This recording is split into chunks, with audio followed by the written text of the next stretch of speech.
Hasan Tiro dikenal sebagai pendiri Gerakan Aceh Merdeka, sebuah organisasi yang bertujuan untuk memisahkan Aceh dari Indonesia. Hasan Tiro menghabiskan sebagian besar hidupnya untuk memperjuangkan kemerdekaan Aceh. Bahkan sampai ke pengasingan di Swedia, ia menggunakan berbagai cara, termasuk diplomasi dan juga perlawanan militer.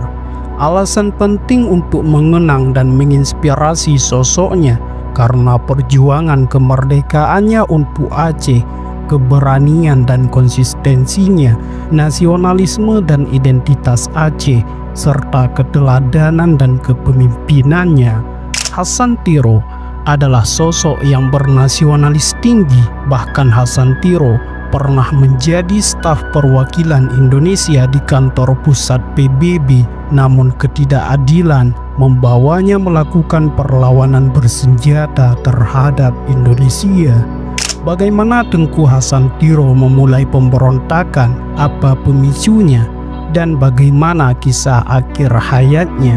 Pada kesempatan kali ini, kita akan memahami lebih dalam sosok Hasan Tiro.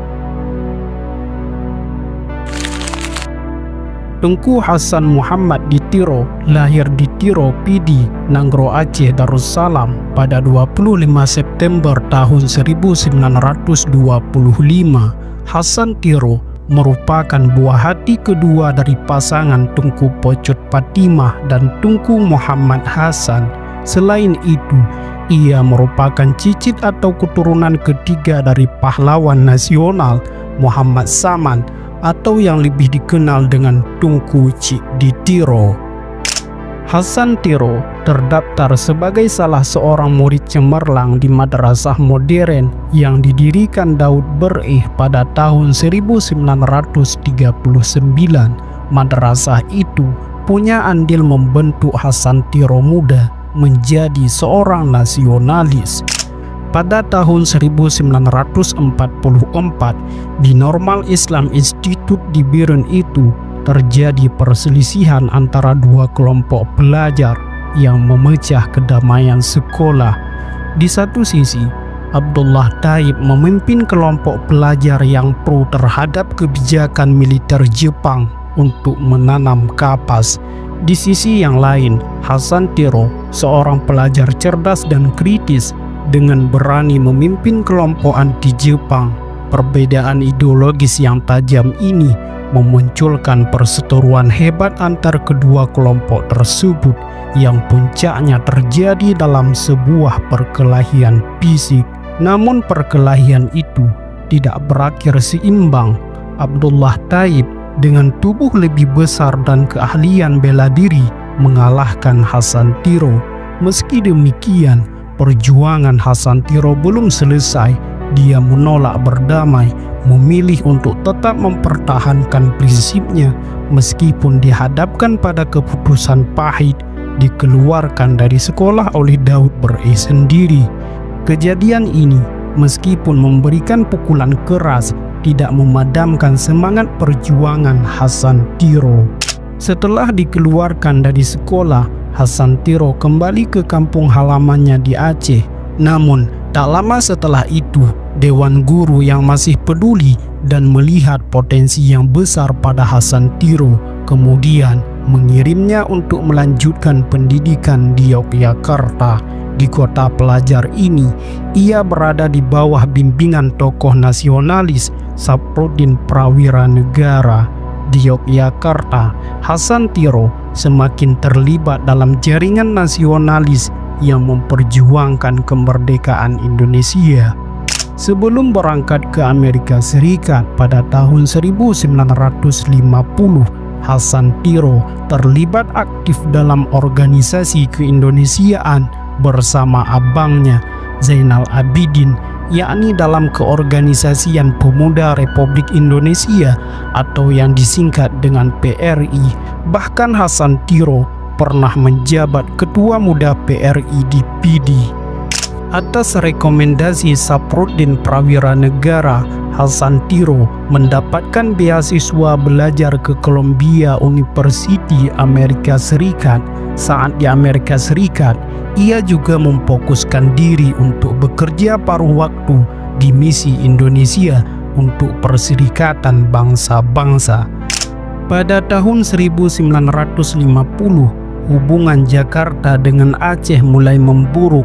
Soekarno tiba-tiba menghapus Provinsi Aceh dari peta.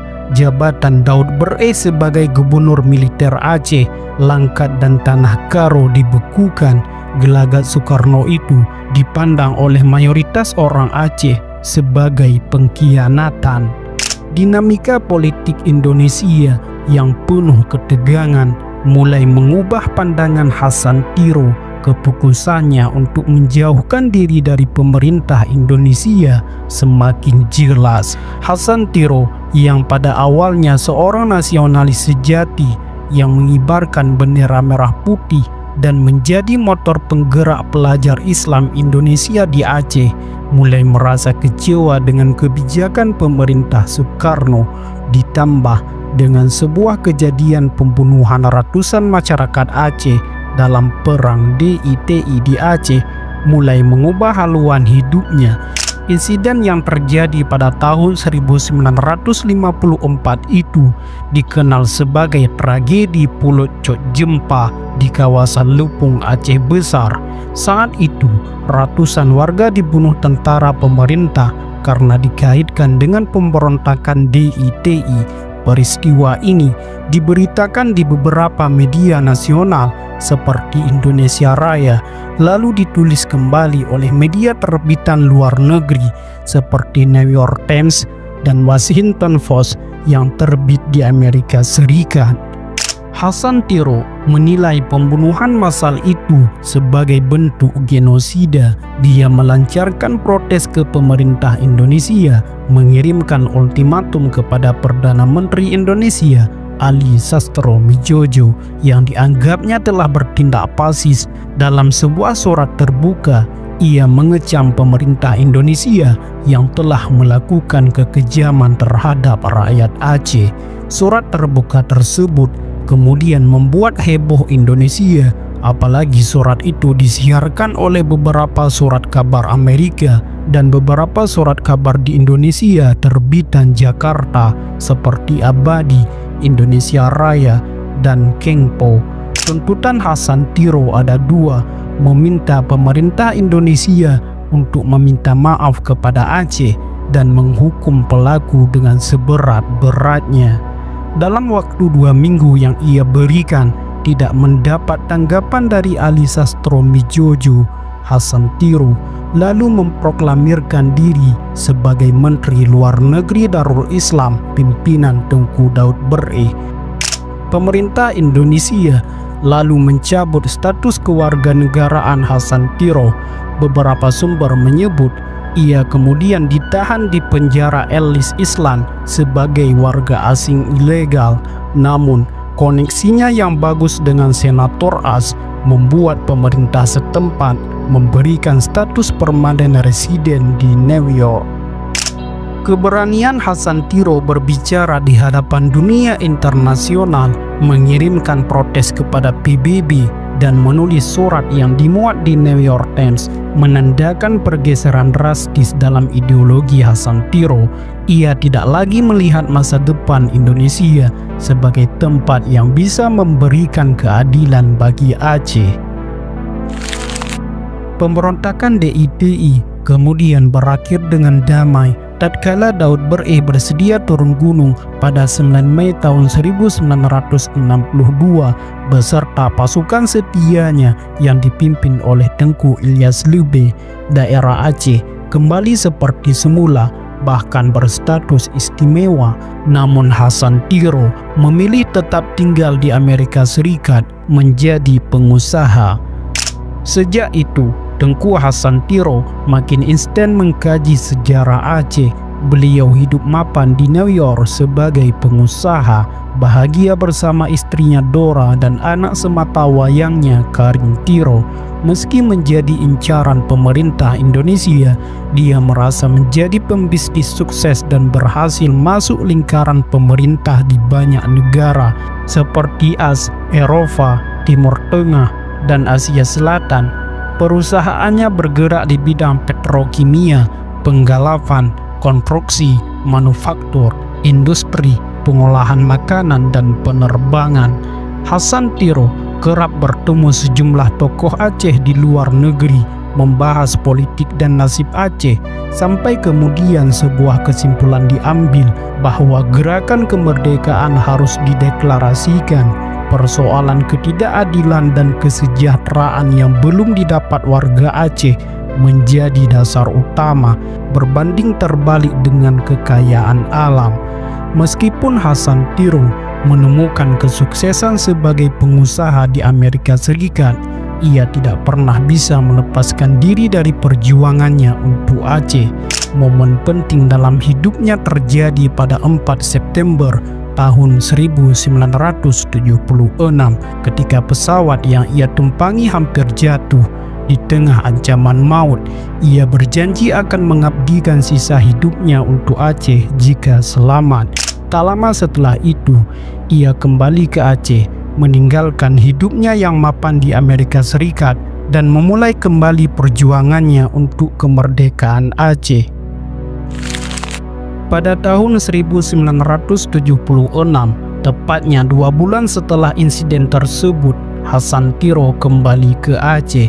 Kemudian Tengku Hasan Ditiro mendeklarasikan gerakan kemerdekaan Aceh pada bulan Desember tahun 1976 di Gunung Jokan Tiro. Cucu dari pahlawan nasional Tengku Cik Ditiro ini hilang kesabaran karena ketimpangan kesejahteraan rakyat Aceh yang berbanding terbalik dengan kekayaan alamnya. Tidak hanya itu, kekerasan militer dari pemerintahan pusat yang menindas rakyat Aceh sejak pemerintahan Presiden Soekarno sampai Presiden Soeharto juga menjadi pemicu terbentuknya gerakan Aceh Merdeka. Hasan Tiro kemudian menjadi buruan kelas wahid pasukan keamanan pemerintah. Dia dicap pemberontak yang merongrong stabilitas keamanan Indonesia.